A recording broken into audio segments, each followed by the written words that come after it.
Alrighty, we are back. Your favorite podcast show of the week. This is Location Weekly. It's episode number 493. We are recording live on December the 1st. Yes, it is December now. It is, we have a light flurries snow going on here in Toronto today.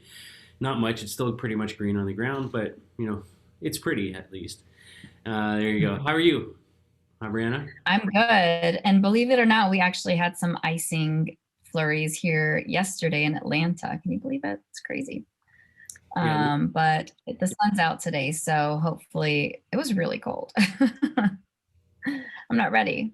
Yeah, we're in that weird time right now in Toronto where you get like 2 3 days where it's like quite warm and then it kind of drops down.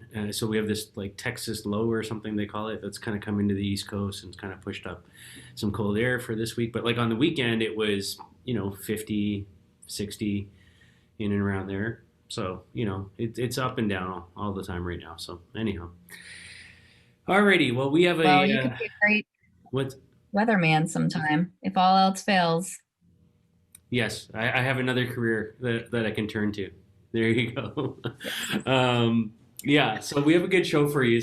Four interesting stories to cover this week, and yeah, it's there's not a lot else going on right now. Obviously, you guys are in the middle of political transition. There's not much going on in the sports world at the moment. We're in that lull right now. Basketball's about to ramp up. Hockey's about to come back. I guess the NFL is still going right now. Soccer's in the playoffs. So, yeah, it's kind of, it's kind of that last little run until we get to Christmas or whatever. But anyhow, how was your Thanksgiving? It was really nice. I mean, it was very low key, very relaxing. We just stayed here. I only cooked a couple of things, ordered the rest, and just really enjoyed family time. We decorated for Christmas, put the trees up, and just had lots of like arts and crafts and activities to keep the kids entertained. But I was glad when it was time for school to start again. So it was good. But thanks for asking. So, Yeah, yeah, all ready good. for me to jump into Yeah, it? let's do it. Let's do it. All right. So our first story is from a company that is out of Palo Alto, and it's called Incognia. And I know that I'm connected to this founder somehow. I'm trying to remember, which is like bothering me that I couldn't remember how we got connected. But he started a few different companies, and this company, Incognia, is really focused on solving payment fraud through QR codes with location. And so, just some interesting information about this solution is that they're using this anonymized location data basically as a verification tool. So, this will obviously increase security, minimize fraud, but apparently, fraudsters are learning how to create these, not fake QR codes, but QR codes that are sending payments to the wrong places.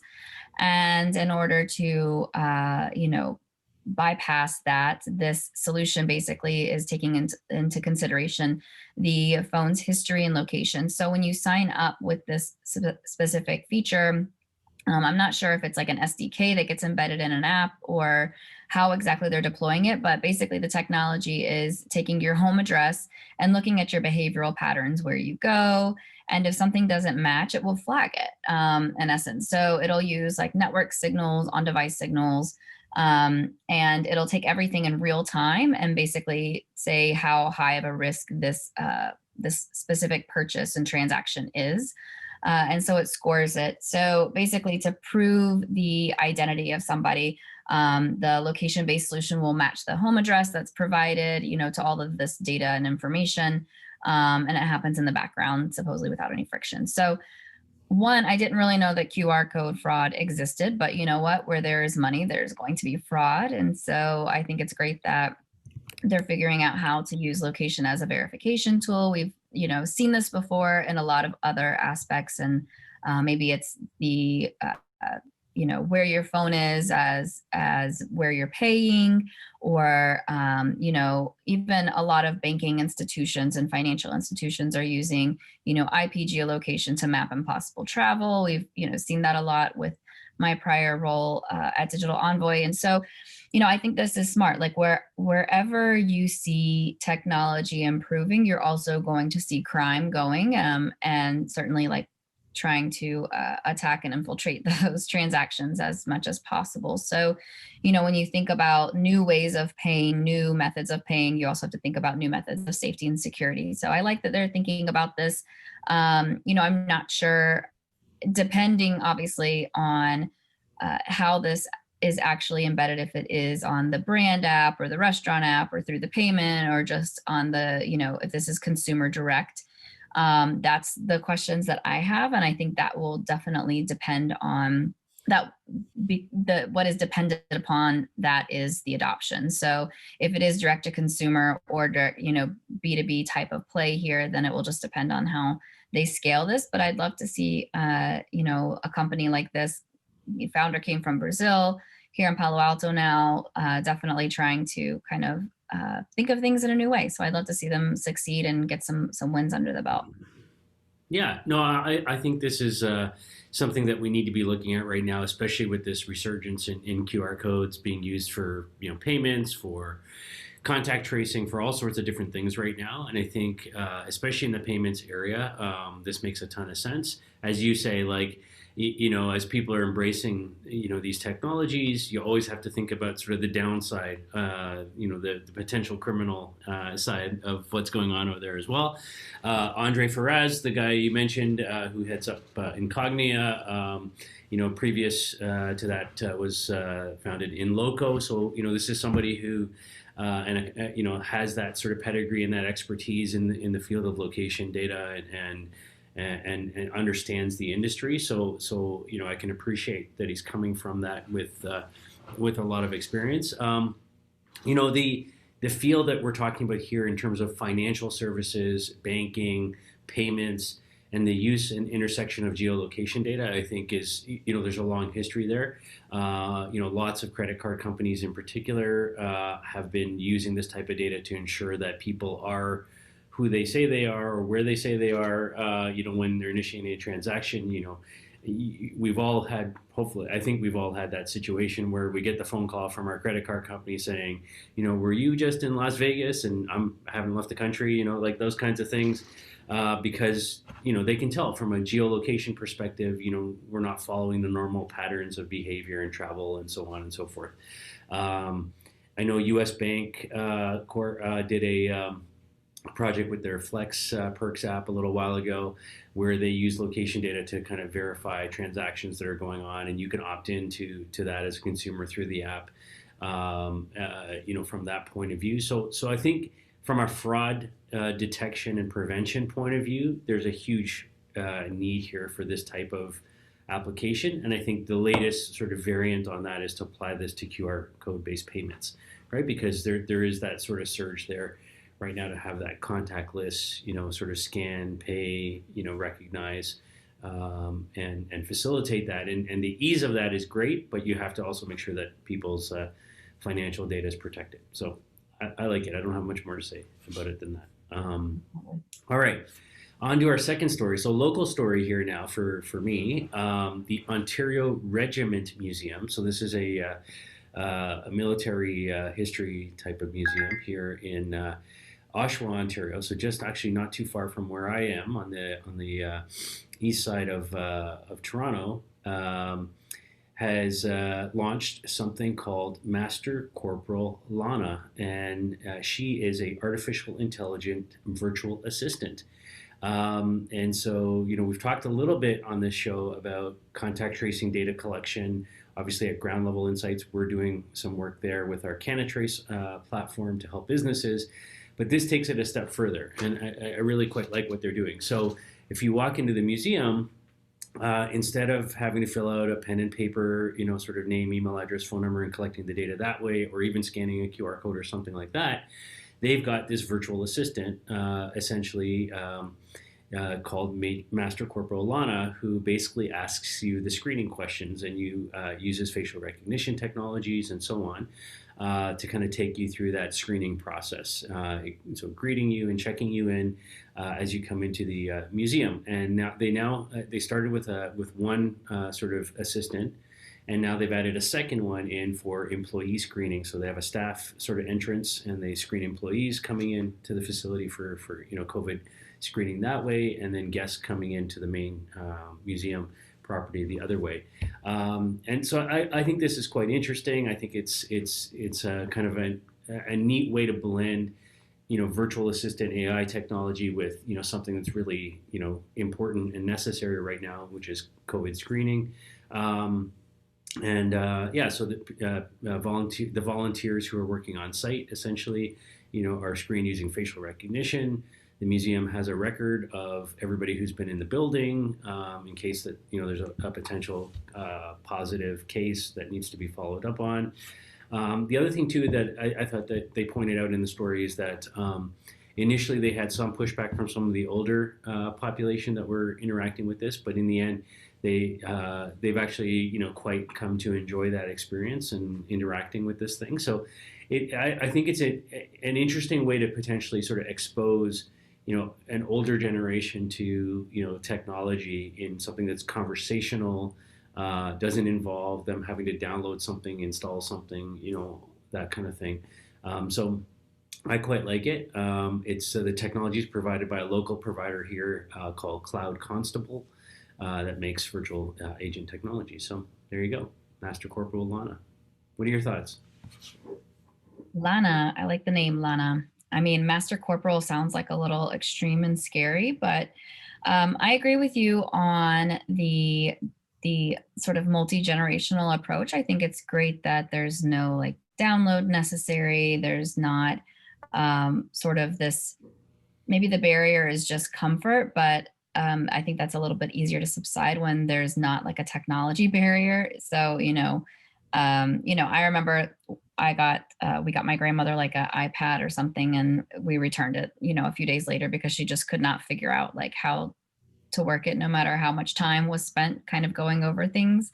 So sometimes there's just like a learning curve that can't be, Yeah. bridged in some cases. And this seems like it's a pretty simple thing, especially since it's conversational. So I do like that. I think it's well thought out.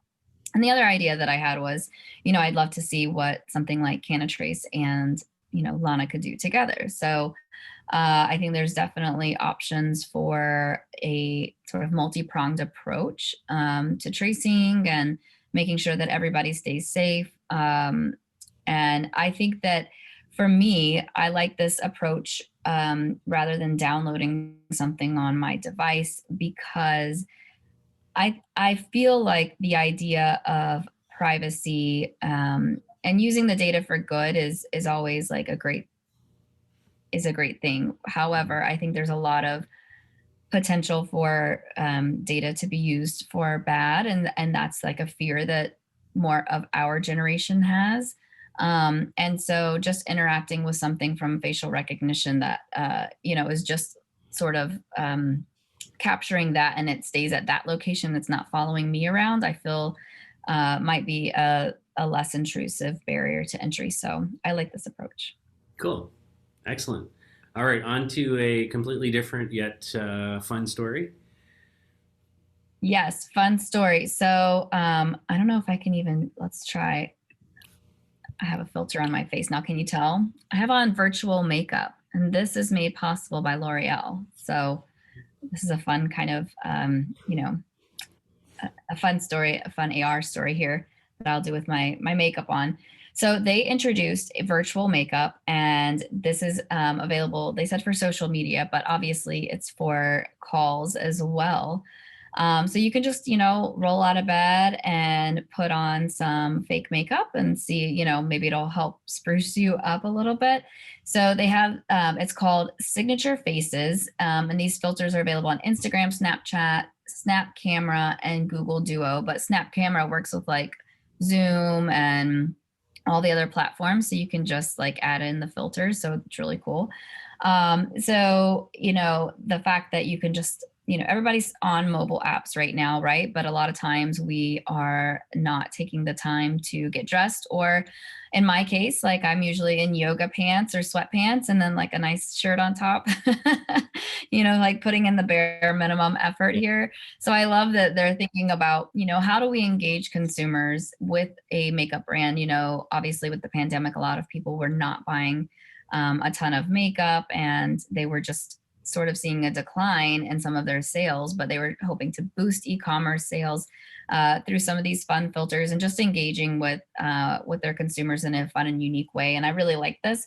So there's like touting this as new experience of modern makeup, new digital lifestyles. And then remember a few years ago, they acquired a company called Modiface, which provided this type of technology for them to do that.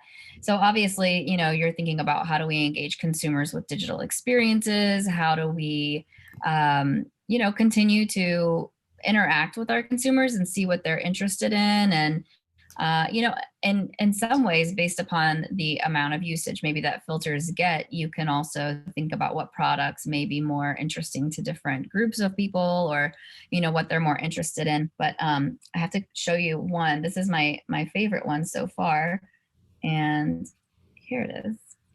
There you go. So All I'm ready for feeling Christmas. very festive. So there's fun, and then there's just like normal stuff as well. But yes. Do you think you can have a serious conversation with me if I leave this filter on the rest of the time? Yeah. It would take a little while. I could get used to it, I think. I think I could get used to it. It's a bit much. Yeah, It's a bit much. There you go. That's doable. it's doable. Okay. I feel like I'm in a snow globe. What do you think about this story? I think it's interesting. I mean, I like that from a brand point of view, they're trying to stay relevant and stay connected to their customers and potentially drawing in new customers and younger folks and so on as well, right? I mean, that are playing around with social media. I think we're all on these calls all day, so trying to find ways to make it more entertaining, more fun. And if you can put on virtual makeup and sort of not have to uh, you know put in the same effort that you would to go physically into the office, maybe there's something there, right? I mean, I don't know. I mean, I don't wear makeup, but I can see, that there's something here that can be quite appealing to folks, right? To embrace technology this way, and I love that they're sort of doing something with the Modiface acquisition. Obviously, for me, that's great. It's a local Toronto company that they acquired. So go Canada on that. That's powering some of this type of tech. So yeah, I don't have a lot to add to it because obviously it's not something that is relevant to me. I'll ask my daughter, I'll ask my wife, and get them to play around with it and see what they think too. Maybe I'll have more of a report on it next week. In terms of their thoughts. But yeah, I like the fun aspect of it. I like the festive applications. I wonder about whether or not if from a not so much the Christmas stuff and so on, but like the general adding blush to your face or other lipstick or what have you, doing that virtually. If there's something if it works, if there's something that they can monetize there with different applications and so on, that people could pay for. I don't know. We'll see. Time will tell. Yeah, I mean, I'm impressed with like at least the regular filter, how it stayed on my face, because when I think of what it, You couldn't you tell. think about like the virtual backgrounds, they're like always kind of weird No. for people, and you're moving around a lot and it's just kind of awkward. And I find it really distracting sometimes. And so I think that this is interesting because it looked so far, just from my little test, Yeah. it looked like it was actually staying on my face, and it looked like it was part of me. It looked I like your mean, not face. the Like it filter. didn't look like you were like totally like did something weird to your face. Like like to Yeah. me it was just So like an easy, sort of transition there. So yeah, it worked. yeah, Yeah, I like it. sounds good. Okay. All right. On to our final story for this week. So this is more of some research data that's out right now, which I found quite intriguing. So obviously, New Zealand has been held out, across the world as one of the places that has been able to contain COVID relatively well compared to many other countries that we see. Obviously, they have the advantage of it being an island, and they can kind of lock things down, and population isn't massive compared to some of the other markets out there. But the fact is they've been able to do it well. They have taken more stringent steps than many other countries in terms of, app-based, contact tracing and tracking and location data and all that other stuff, right? That lots of places haven't done. And so one of the things is they did Here Technologies, who's a big LBMA member, did a survey in New Zealand with the general public to understand their willingness to share location data. And this is obviously, in recent times, after having the whole population basically using an app and tracking and all that kind of stuff. And so they surveyed 500 New Zealanders over the age of 18, and what they found was more than half of them felt that they're more willing now than ever to share location data. So that in itself is very interesting to me.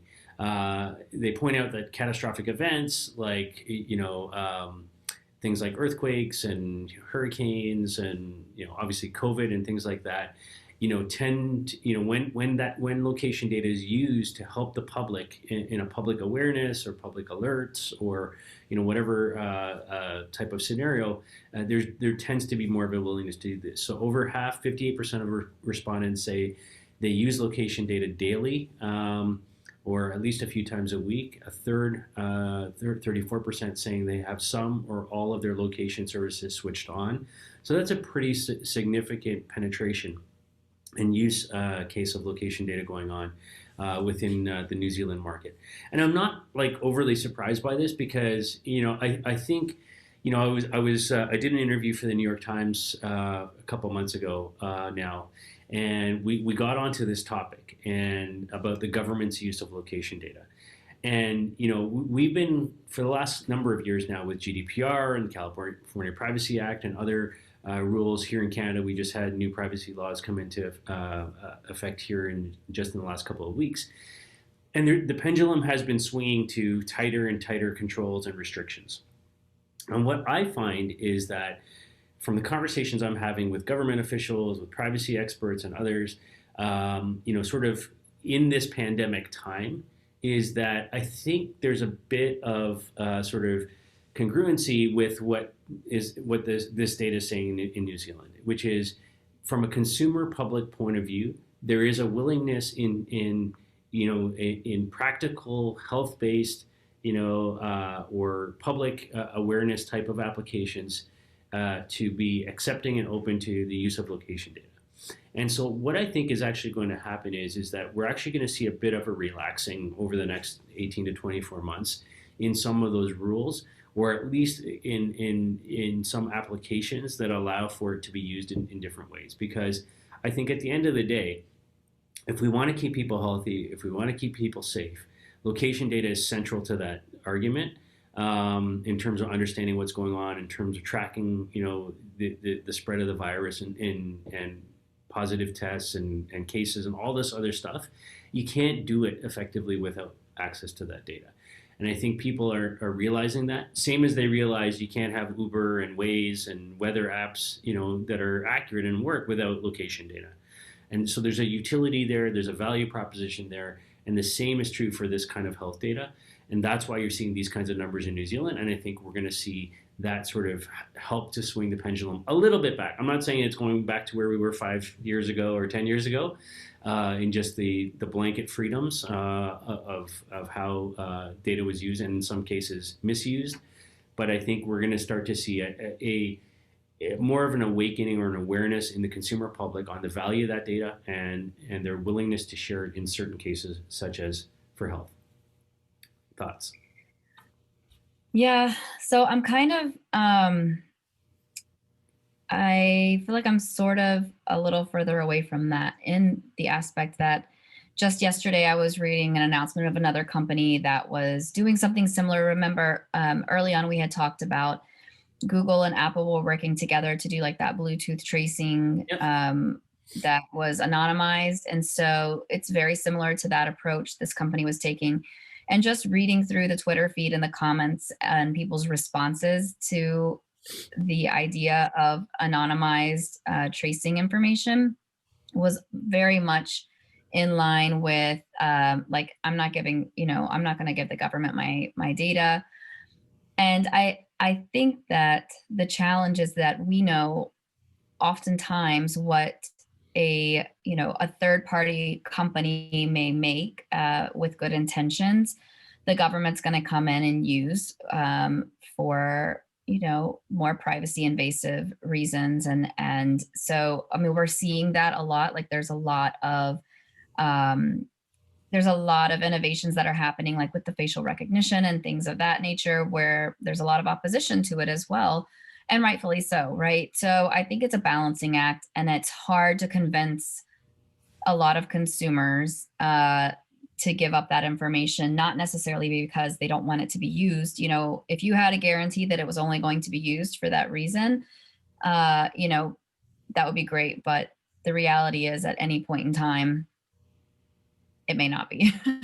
So I feel like it's a hard sell for a lot of people, and people would rather take precautions and not go places than give that up, or certainly don't want to be forced to give that up. However, I would say, for myself personally, I wouldn't have a problem sharing that information, likely, if it was, especially if I was a high risk person. I think that it would be a little bit easier to convince me, because I don't feel like I have anything to hide. But you also just don't. It's a fine line. So I feel like I see both sides right now, um, and I would be surprised if, at least here in the States, it was widely adopted. But I think there's other countries where it could be. Yeah, and I think the political climate, is part of that discussion. Just to kind of 100%. close out the article. So, for a few more numbers here, they said, and again, this is New Zealand we're talking about, 64% of those surveyed believe their personal location data can be used positively by government agencies versus only 39% who feel the same about private companies using their data. So that is interesting. And then they go one step further. They say belief in private companies drops even further for those over 54, demonstrating age as a deciding factor as well. So, like, I think there's that says a lot to me, right? Like, obviously, there's in New Zealand right now. If you've watched kind of the political environment there, people love their prime minister. Very well received by the population and so on. Obviously, the U.S. is in a whole different ball game right now. Here in Canada, we're having issues right now as well with a minority government. So I think the political climate speaks to that. But I think if we can extrapolate out a little bit, I think there's this sort of general more openness right now to looking at the value of location data when it can be applied to saving lives or helping people make better decisions in terms of their health, and so on. So, yeah, we'll have Yeah. to see how that plays out. But I think it's a positive sign. So we'll go with that. So that's our show. You've been listening to episode number 493 of Location Weekly. We thank you for your time. And yeah, please give us some feedback, some stars, some likes on whichever platform you're consuming this. I'm sure Aubriana will be back next week with yet another different makeup look that's coming out of this. And yeah, we'll see y'all next week for 494. Have a great week. Bye. Bye.